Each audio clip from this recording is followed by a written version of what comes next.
And now, here on Breakthrough News, we turn our attention to climate change and some of the issues that are coming out of the COP27 summit in Egypt. And for this conversation, we are very honored to be joined by Phakamile Hlubi-Majola, who is the spokesperson for the National Union of Metalworkers of South Africa, or NUMSA. Phakamile, thank you so much for being with us. Good evening, or good morning. I'm not sure what time of the day it is in that part of the world, but thank you so much for having me on your show. No, well, we are really honored to have you here, especially having seen some of your recent writing on this issue, because really, I think around the world, the recent deal between South Africa and, the G7 countries that had been sort of previously announced and now, I guess, launched, if you will, at COP27, $8.5 billion US, has been held up as, really a transformative moment as it concerns the issue of climate change, as it concerns the issue of, a just transition, as the South African government is promoting it. So I guess that's my first question, really, is, to what extent is this deal something that lives up to the hype of a deeply transformative and just vision for South Africa as it concerns addressing the issues facing the climate and the working class more broadly there? Well, NUMSA is the biggest trade union in South Africa. We represent at least 300,000 workers, and the workers we represent are in transportation, in infrastructure, in aviation. We represent metal workers, we represent auto employees. So we are quite significantly represented in South African manufacturing and steel and transportation and infrastructure sectors. And we can tell you right now that this deal that everybody is celebrating is definitely not to the benefit of workers. More than 97% of this climate change funding, which South Africa is going to receive, is going to come in the form of loans. And already for us, that is a very clear example that the principles of a just transition, as outlined by the International Labour Organization, are being violated. We are signing up to basically give up on our natural endowment, which is coal. We have coal in abundance, and we're being told that we must transition to renewable energy. And there is absolutely no plan, no cushioning that has been made to cushion workers and their families for the devastating socioeconomic impact of the closure of coal fired power stations. And this, for us, is at the heart of why this plan fails to be a just transition, because what we can see is that international banks and international financing institutions are going to make a fortune, whilst ordinary workers and their families are going to pay in jobs and in unemployment. I think this is an important issue, a crucially important issue of what a just transition really means, because, one other element of this deal that I'm hoping you can speak to, and I'm not sure I have this right, but from what I have seen, is that this will also heavily benefit private companies, essentially, that, some of which I'm sure are South African, but some of which I'm sure are also international. Yes, indeed. You're talking here about funding which is going to go towards propping up privately owned renewable energy companies. And South Africa currently depends, its energy supply is supplied by a state owned entity called ESCOM. And when you look at this entire program, ESCOM, which is a state owned utility which provides electricity to the whole country, has no role to play in the provision of renewable energy. This is a sector that will be completely dominated by the privately owned renewable energy companies. And I think we cannot be naive and assume that that the private renewable energy companies are genuinely motivated by a desire to tackle climate change. They're not. They are profiteering entities who are driven by profit. And so for us, it is a mistake for the South African government to hand over this process of transitioning from coal to renewable energy to the private sector and hoping that the private sector will miraculously deliver on a developmental agenda. There's no such thing. There's no evidence of any company in the private sector in the history of humanity that has ever cared about the development of society.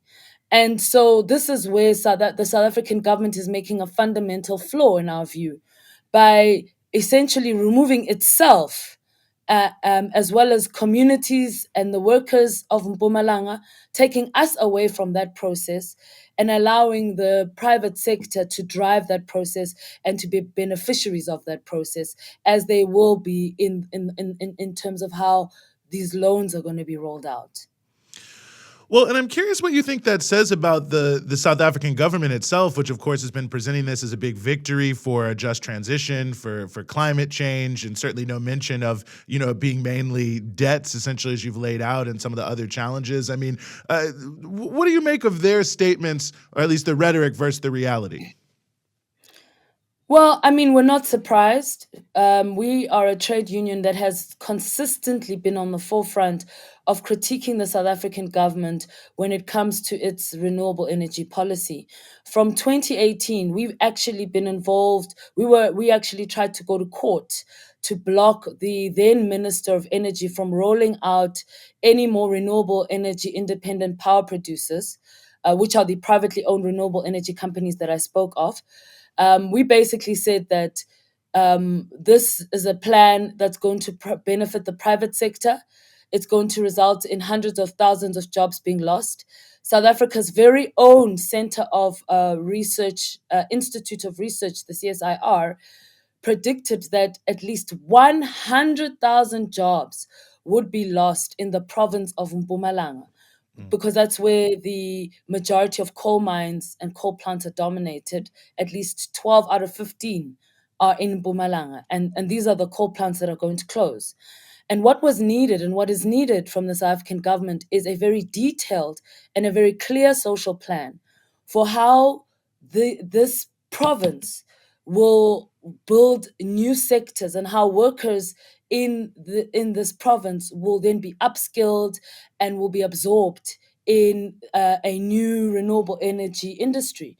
But when you analyze this deal, some of the statistics that have come out recently in local media in South Africa is that, for example, 0.3% of the grant funding is directed towards the economic diversification of that province, which would be hard hit by the closure of power stations, and 0.1% is directed towards skills development.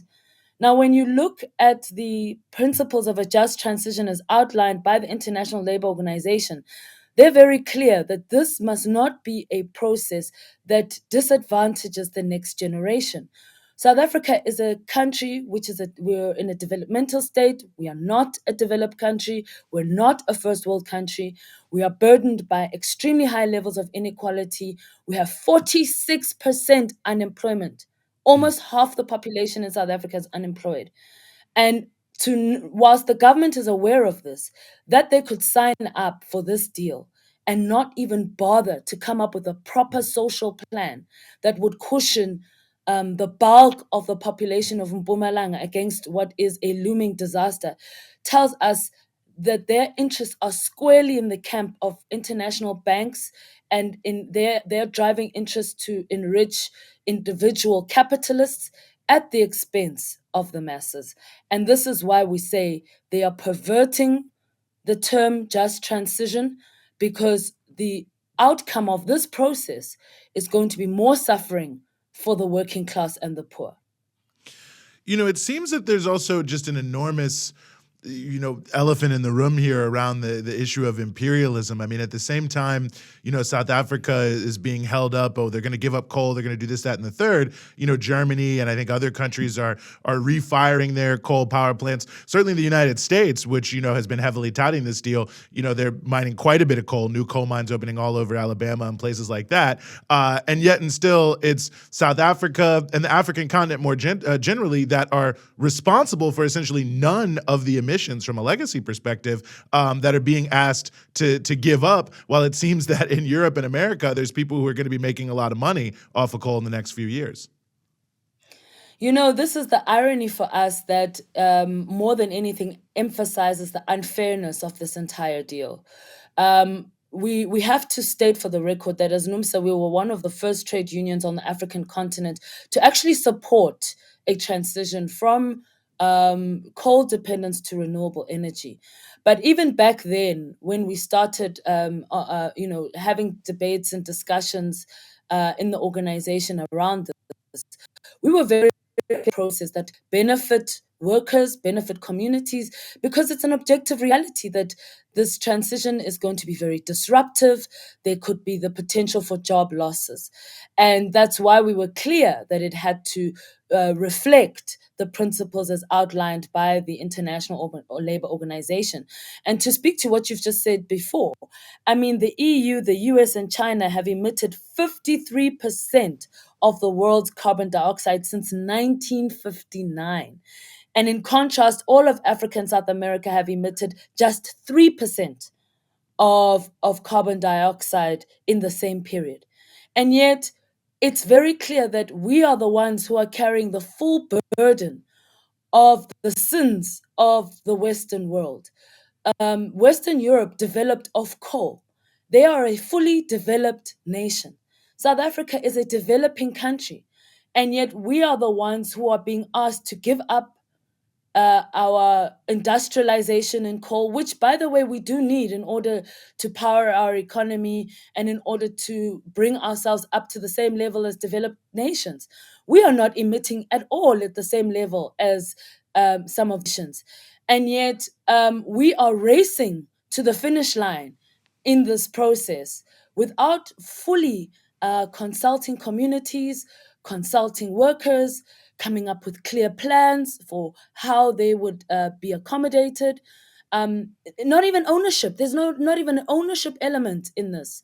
It's very, very clear that this is a get rich quick scheme for international banks and finance institutions, and that once again, capitalism and neoliberalism will win the day at the expense of ordinary workers and their families.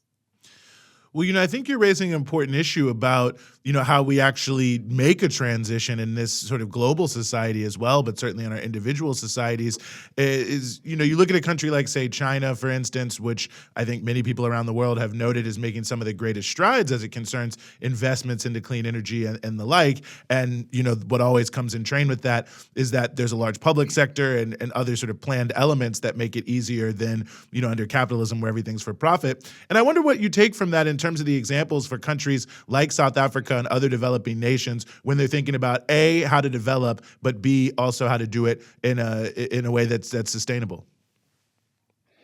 You've used a really great example when you talk about China, because what China has done is they have leveraged very successfully off their state owned enterprises in order to build certain industries that cater to the local population, but at the same time that would also, boost their economy and their global standing in the world.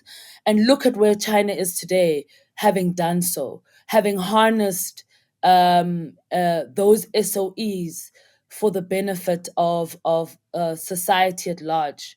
And we feel that the South African government is missing an opportunity to position our very own state-owned entity, which is a state-owned energy provider, Eskom, and basically position them for this role.